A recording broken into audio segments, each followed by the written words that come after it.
Assalamualaikum warahmatullahi wabarakatuh. Sampurasun, dulur-dulur pembelajar semuanya. Pada kesempatan kali ini kita akan sama-sama belajar bagaimana cara lapor SPT tahunan.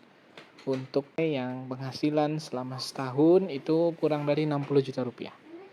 Tapi sebelumnya bagi dulur-dulur jangan lupa untuk like, comment, share, dan juga subscribe channel Dulur Pembelajar.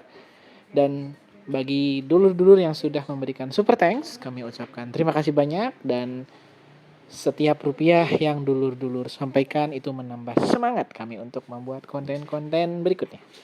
Baik, dulur-dulur semuanya, pada kesempatan kali ini untuk laporan itu masih sama ya di djponline.pajak.go.id. Jadi belum pindah ke Cortex ya. Nah, jadi langsung saja ke djponline.pajak.go.id. Nah, pindah ke Cortex kapan? Berdasarkan informasi yang kami terima itu tahun depan ya, berarti tahun depan, karena tahun depan kan ngelaporin tahun pajak 2025 ya, itu sudah menggunakan Cortex kemungkinan. Nah, tahun ini karena masih melaporkan tahun pajak 2024 berarti masih menggunakan DJP online. Nah, langsung saja caranya, silakan ke djponline.pajak.go.id, kemudian masukkan NIK atau NPWP, dan di sini masih bisa menggunakan NPWP 15 digit ya. Atau juga NIK bisa. Nah, tapi untuk di Cortex kedepannya itu pakai NIK ya. Jadi NIK itu sama dengan NPWP. Nah, tapi untuk DJP online masih bisa ya. Nah, silakan dulur-dulur masukkan dengan kata sandinya, kemudian klik selanjutnya. Nah, kalau misalkan ada yang lupa kata sandi, silakan, kita ada tutorial video lupa kata sandi ya di video kami sebelum ini. Baik, setelah itu silakan klik selanjutnya ya dulur-dulur ya. Kita klik selanjutnya. Salah. Oke. Kalau salah diulangi lagi, masukkan NPWP atau NIK. Kemudian kata sandi.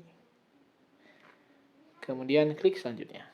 Nah, setelah klik selanjutnya, jadi ada step tambahan di tahun ini, ada verifikasi. Nah, ini silahkan pilih bisa melalui email atau melalui nomor HP ya.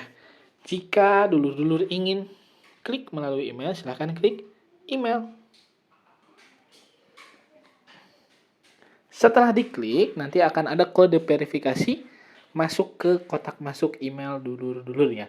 Di sini ada tanda bintang. Nah, pokoknya emailnya biasanya ada clue huruf depannya nih. Misalkan di sini saya G. Nah, jadi silakan buka email dulur-dulur. Nah, setelah dibuka, kalau belum masuk silakan di refresh atau di reload. Nanti akan masuk ya. Seperti ini.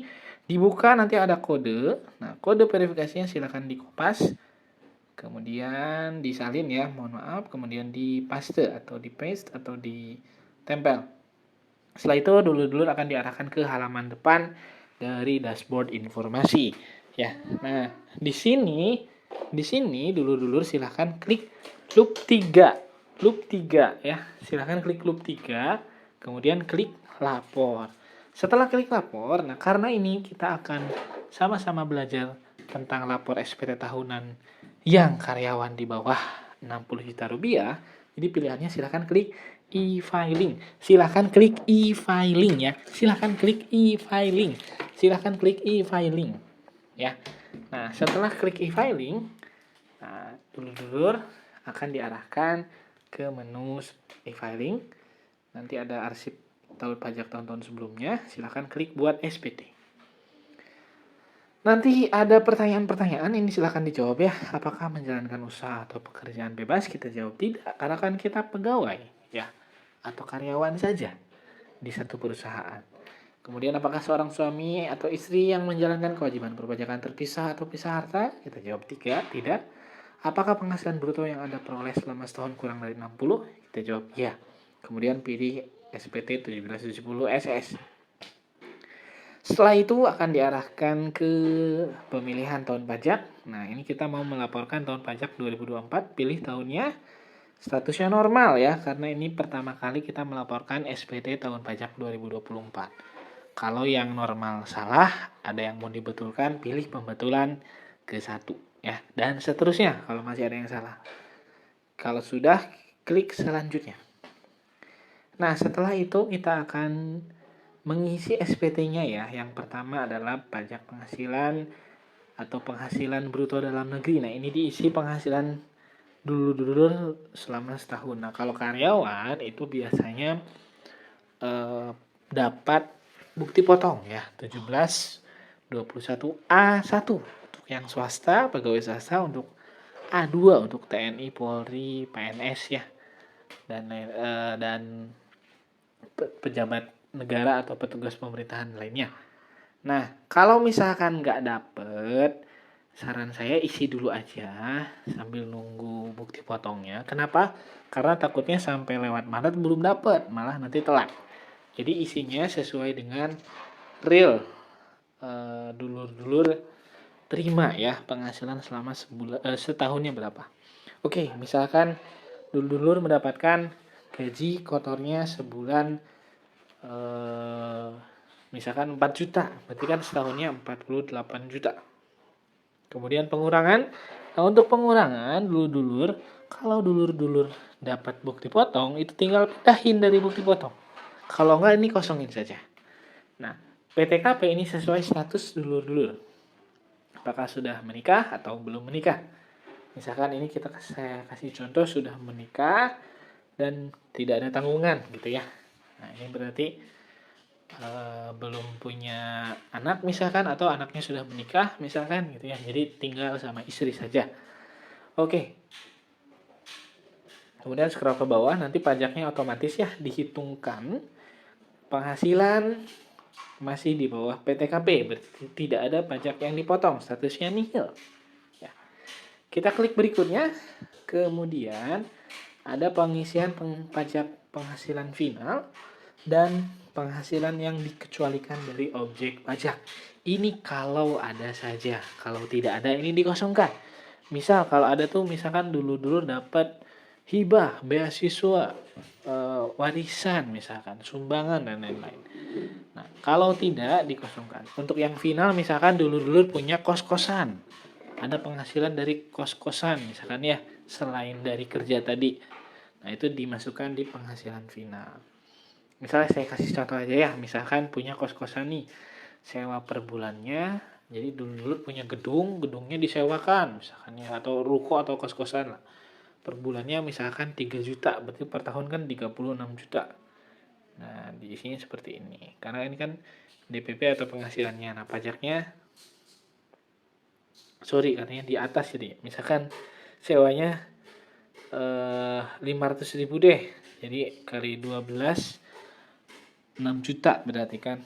Misalkan penghasilan sewanya 6 juta. Nah, pajaknya kan 10%. Berarti kan 600.000. Nah, diisinya seperti ini ya. Kalau ada. Kalau PPh finalnya nggak ada ya dikosongin aja.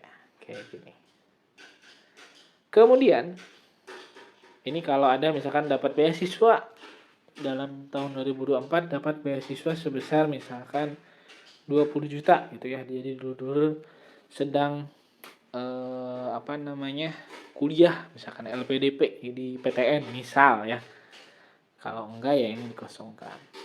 Nah, kalau sudah klik berikutnya, nanti ada pengisian jumlah keseluruhan harta. Ini total harta dulur dijumlahkan semuanya. Rumah nilainya misalkan berapa? 100 juta ditambah mobil nilainya berapa? Misalkan 100 juta juga, 200 berarti. Ditambah motor dan lain-lain, semuanya dirupiahkan, dijumlahkan ya. Nah, misal kita isi 150 juta. Nah, semua total asetnya. Kemudian total utang, ini kalau ada saja ya, kalau nggak ada diklik kosong. Ini utang ini berarti saldo utang per 31 Desember 2024. Nah, kalau aset tadi nilai perolehan atau nilai pada saat pembelian atau saat dulur memiliki aset tersebut ya. Kalau memang bukan mekanisme pembelian, misalkan hibah dari orang tua dibeliin motor, nah itu harga perolehan atau harga motor pada saat dulur memiliki motor tersebut dijumlah-jumlahkan. Oke, kalau sudah kita akan klik berikutnya. Terakhir ada pernyataan. Jadi pastikan semua yang dulur isi benar, lengkap dan jelas. Kalau sudah oke, klik setuju, kemudian klik selanjutnya. Terakhir ada rangkuman. Nah, di sini kelihatan statusnya nihil. Tahun 2024 sudah lengkap. Nah, ada ambil kode verifikasi, silahkan klik di sini. Nah, setelah klik di sini, dulur-dulur bisa memilih verifikasi ke email atau nomor HP. Kalau nomor HP akan ada biaya pulsa, biasanya Rp500. Ya, jadi mending ke email aja biar gratis. Klik OK. Setelah itu klik ada keterangan sukses, klik ya. Kemudian kita pindah ke email ya untuk ngecek kode tokennya atau verifikasi untuk pengiriman laporan. Nah, sudah ada, tinggal kopas atau salin. Kemudian tempel di kotak yang disediakan. Setelah itu klik kirim. Nah, selesai. Nah, ini kalau di bawah 60 nanti ada pemberitahuan penghasilan di bawah PTKP. Jadi boleh mengajukan permohonan non efektif ya. Jadi kalau diajukan kemudian diterima, setelah NE atau non efektif, dulur-dulur tidak perlu lapor tahun berikutnya dan seterusnya ya, kecuali dulur-dulur nanti penghasilannya sudah melebihi di atas PTKP atau punya usaha. Itu ya. Kalau tidak ya misalkan biar suatu saat butuh NPWP, ya udahlah aktifin aja, yang penting lapor setiap tahun tepat waktu ya. Klik tutup kalau sudah. Nah, oke, selesai dulu. Nanti bukti lapornya ada di menu arsip ya, ada di sini BPE, bukti penerimaan elektronik. Ini juga terkirim ke email dulur-dulur ya, silahkan di refresh. Nanti akan ada bukti penerimaan elektronik seperti ini. Ini tandanya sudah lapor ya. Baik, dulur-dulur terima kasih banyak. Mohon maaf bila banyak salah ya. Mudah-mudahan bermanfaat. Terima kasih. Assalamualaikum warahmatullahi wabarakatuh.